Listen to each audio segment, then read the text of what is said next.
আমরা আমাদের গত ক্লাসে আমরা প্রমাণ করেছি sin square plus sin square theta plus cos square theta equal 1 এই সূত্রটা আমরা প্রমাণ করেছি। এখন আমরা খুব সহজে বাকি সূত্রগুলো আমরা বের করতে পারি, সেটার নিয়মটা আমি এখন দেখাচ্ছি। আমাদের ভিডিওটা আমাদের ইউটিউব চ্যানেলটা যদি আপনার ভালো লাগে, পছন্দ হয়, তাহলে লাইক করবেন, শেয়ার করবেন, কমেন্টস করবেন এবং সাবস্ক্রাইব করবেন।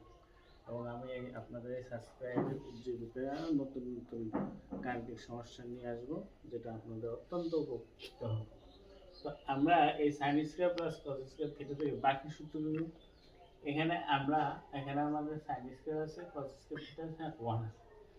এই সমীকরণটাকে আমরা যদি sin স্কয়ার থিটা দ্বারা ভাগ করি, sin square theta divided by sin square theta plus cos square theta divided by sin square theta divided by 1 by sin square theta, অর্থাৎ আমরা এখানে শুধুমাত্র কি করলাম, sin স্কয়ার থিটা দ্বারা ভাগ করলাম, sin স্কয়ার থিটা দ্বারা ভাগ করলাম। ভাগ করার পর এই sin স্কয়ার থিটা এটা হলো 1 আর cos square theta by sin square theta এটা হলো cot স্কয়ার থিটা আর 1 by sin square theta equal to cosec square theta, cosec square theta. তাহলে আমরা এখানে একটা সূত্র চলে আসলো cosec স্কয়ার থিটা।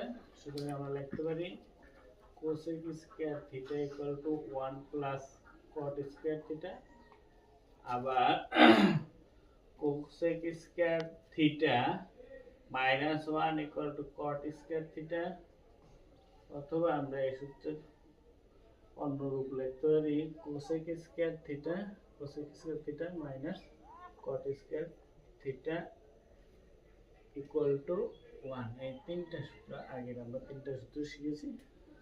ধন্যবাদ আমার এই ভিডিওটি দেখার জন্য।